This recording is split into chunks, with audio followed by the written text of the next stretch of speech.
Forget gurus. Forget anyone claiming to be an online business expert without going through the challenges of entrepreneurship themselves. The Real Money, Real Business podcast is here to prove the best insights in online business comes from your fellow online business builders. We dig into stories of entrepreneurs selling their business on the Empire Flippers marketplace so that you can learn how they made their business profitable, how they overcame obstacles, and what lessons they learned in their online journey. If you want to take your business and your knowledge to the next level, you've come to the right podcast. Let's get started. Hey everyone, welcome to another episode of the Real Money, Real Business podcast. My name is Vinnie and I'm joined with today's guest, Mark. He's selling his application business on the Empire Flippers marketplace. Welcome to the show, Mark. How are you doing? Great, thanks for having me on. No worries. Looking forward to talking about your business today. It's a pretty interesting one. And just for our listeners, I'm going to go over a very brief summary of the business. And today's listing is an application business in the news and education niches, and it was created in August 2018. The average monthly revenue for the business is $7,008, and it makes an average of $6,950 per month in net profit. The assets included in the sale are 136 apps and one bundle of 3 apps, a domain and all of the site's content and files, the source code, and freelancer details. You can head over to empireflippers.com/marketplace and search for listing number 49098 to learn more about the business. If you want to start your due diligence, just remember to unlock the listing first. All right, Mark, those are the general details of your business, but let's talk about you. Can you tell me a bit about your background in building or running online businesses? I've been involved in the app world since 2011, have developed and sold probably, over 400 or 500 applications. Awesome. Okay. What inspired you to come up with this particular business then in these particular niches? I think it was a pretty good niche to go into. It's something we were very passionate about. It's something that is extremely evergreen. It's something that is not a fad niche. It's something that will always be needed. So education is always a thing that people are going to look for solutions for, and applications that can solve those problems and make themselves accountable. And I think that just has a great business model to it. That makes sense. Just off the back of what you said, for people who are new to online businesses, why do you think the application business model is really great to get started with?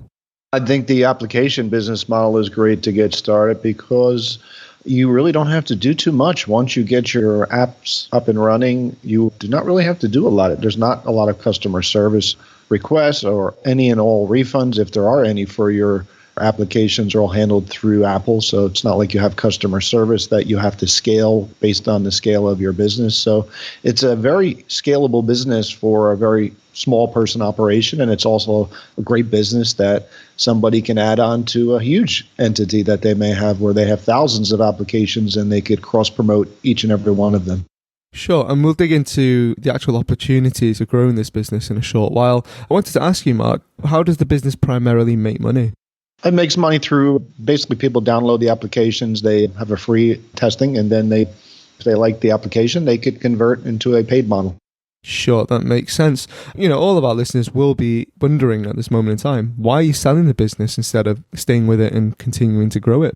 Well, diversified efforts lead to diversified results. I have 6 other businesses, and this is something that we built with the end game of selling it to a bigger, better person at this point. So we've taken it where we could take it at this point. So we are really focusing on other aspects of our business, nothing to do with applications, more to do with a whole different business model. For sure, that makes sense. While you were building up this business, what did you find really worked for you? I think what found that worked for us is the ability to really do decent research to teach on niches within the education business that you can uncover that people are really searching for. And when you uncover those niches, then you have a very successful application. For sure. And was there any software or tools that really helped you when you first started running the business? No real software tools. We have a developer that we've been working with since 2011, and he's actually available for the potential buyer here if need be, but he also partnered with us on this, so he's actually partner in the application business. So basically the investment was very minimal for us to scale this. Gotcha, that's good to know. What did you try that didn't work? What did we try that didn't work? I don't think there was too much other than we tried a few tests or applications in certain niches within the education business that we thought were going to do very well, and they kind of crapped out. And then we had some things that we thought were not going to do well that ended up tearing it up. Cool. Okay. That's good to hear. Let me ask you, in terms of marketing, what do you do for marketing for the business at the moment? We don't do anything to market the business. What I would share with the potential new owner is really how to either name your applications. It's very important.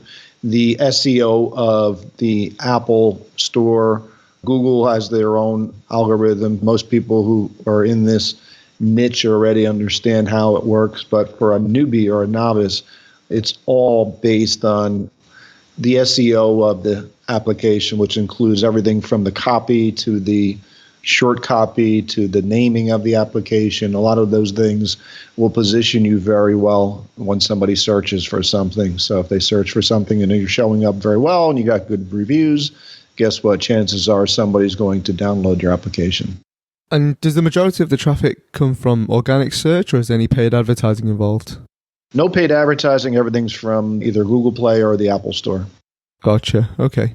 On a, say, day-to-day or even weekly basis, can you just briefly describe the type of work that you do to maintain the business right now? There's really no work to maintain the business at this point, other than paying a $99 fee to keep our certificate active. Outside of that, nothing. Gotcha. So it sounds like it's more or less running on autopilot right now. It's running on autopilot, yeah. I think a lot of people don't realize how amazing it is to have an app business, how little the customer service is involved in that. Occasionally you'll get somebody that might reach out to you, but the amount of customer service emails are so minimal. Okay, that's really good to hear.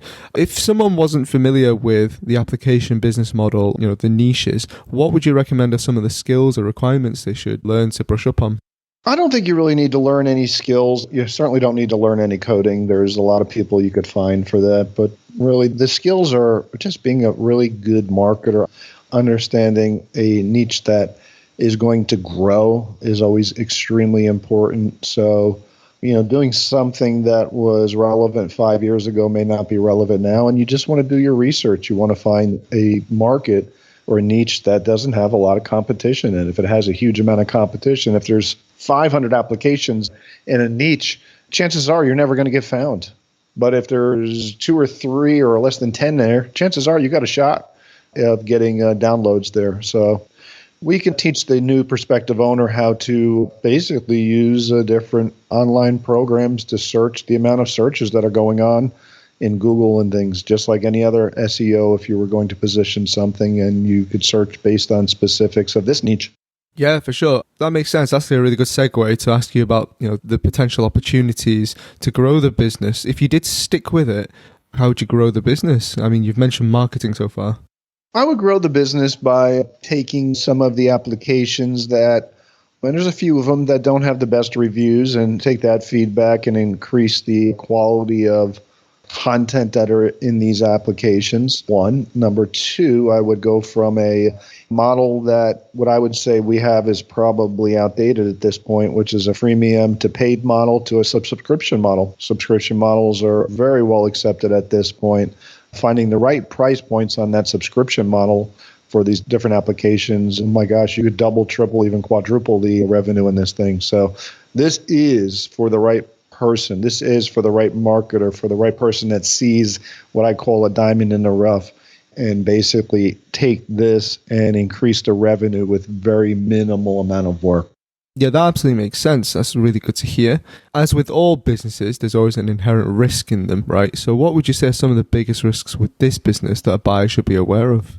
I think the biggest risks for this business is competition. Like any other business, they can undercut you based on price or something similar to that. So there's always competition in every business, but I think that would be the main thing, is people just seeing a very under the radar screen type of niche. There's not a lot of players in this. There's only one major player in this. And then, so that's it. Competition. Makes sense. How much support are you offering buyers? There's really not a lot of support, but I guess we would do whatever it takes. 30 days, 60 days probably would be all you would need, if even that. So for a buyer there. So yeah, absolutely. Awesome. Are you willing to commit to a non-compete? Absolutely. And are you open to negotiating seller financing, something like an earnout? We feel it's a pretty low entry price compared to some of the other businesses it would cost you to purchase today. So we'd prefer to have a cash buyer at this point, but we would be open under the right deal, the right circumstances, to certainly listening to what is available. So we'd be open to all opportunities.